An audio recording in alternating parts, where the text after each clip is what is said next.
প্লাষ্টিকৰ পুনঃ ব্যৱহাৰ আৱৰ্জনাৰ পৰা Kanak plastic recycling from trash to treasure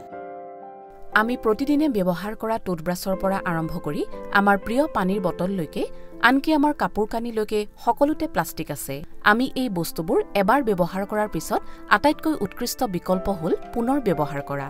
পুনৰ ব্যৱহাৰৰ উপযোগী কৰা আৰু তাৰ পিছত পুনৰ ব্যৱহাৰ কৰা পুনৰ ব্যৱহাৰে পুৰণি প্লাষ্টিকক নতুন সামগ্ৰীলৈ ৰূপান্তৰিত কৰাত সহায় কৰে সম্পদ ৰাহি কৰে আৰু প্ৰদূষণ হ্ৰাস কৰে কিন্তু সকলো ধৰণৰ প্লাষ্টিক পুনৰ ব্যৱহাৰ কৰিব পাৰিনে প্লাষ্টিকৰ পুনৰ ব্যৱহাৰ কেনেকৈ কৰা হয় ভাৰতত সাধাৰণতে পুনৰ ব্যৱহৃত প্লাষ্টিকসমূহৰ ভিতৰত পিইটি বা পলিথাইলিন টেৰেফথালিট যেনে পানীৰ বটল HDPE বা উচ্চ ঘনত্বৰ পলিথাইলিন যেনে শ্যাম্পুৰ বটল PVC বা পলিভিনাইল ক্লোৰাইড যেনে প্লাম্বিং পাইপ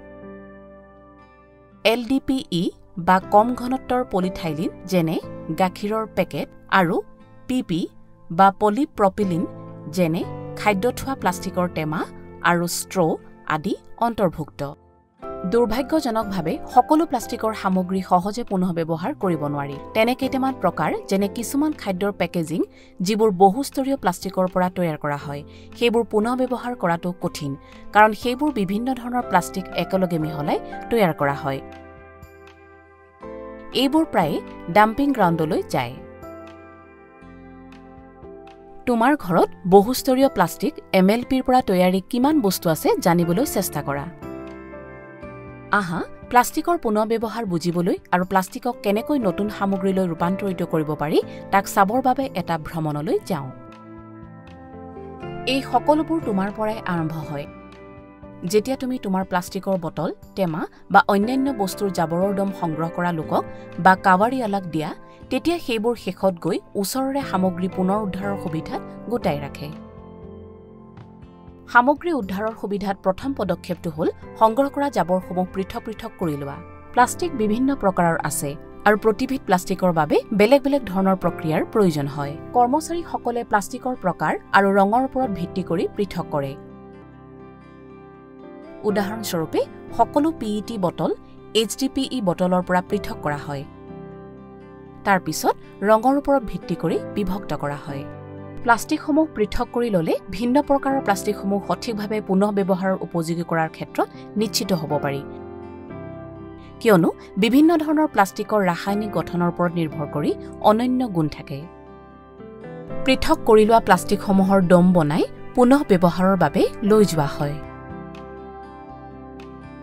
পুনঃ ব্যৱহাৰৰ সুবিধাত প্লাষ্টিকসমূহ সৰু সৰুকৈ কাটি লোৱা হয় এই টুকুৰাবোৰক প্লাষ্টিক ফ্লেক্স বোলা হয় এই কাটি লোৱা প্লাষ্টিকৰ টুকুৰাবোৰৰ পৰা লেতেৰা লেবেল বা খাদ্যৰ অৱশিষ্ট আঁতৰাবলৈ ভালদৰে ধুই লোৱা হয়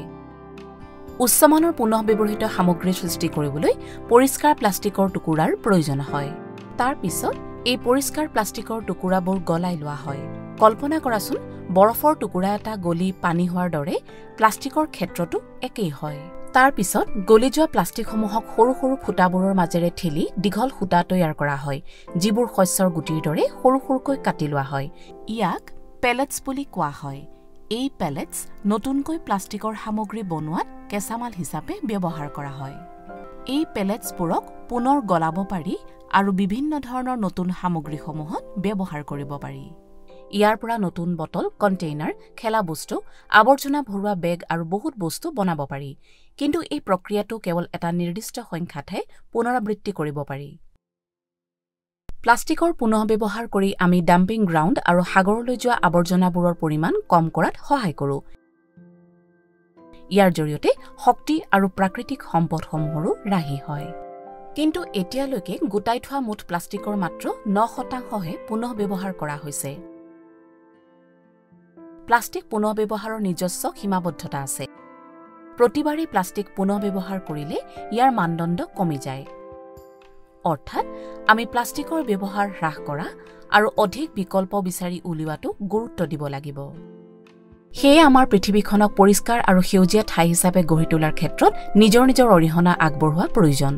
এতিয়া তোমাৰ বাবে এটা প্ৰত্যাহ্বান তুমি তোমাৰ ওচৰতে থকা সামগ্ৰী পুনৰ্ব্যৱহাৰ সুবিধা বা পুনৰ্ব্যৱহাৰ কেন্দ্ৰ বিচাৰিব পাৰিবানে? তোমাৰ পৰিয়াল বা বন্ধু-বান্ধৱীৰ সৈতে তালৈ যোৱা আৰু তুমি যি শিকিলা সেই কথাখিনি উল্লেখ কৰি এটা ভিডিঅ' বা এখন পোষ্টাৰ প্ৰস্তুত কৰা।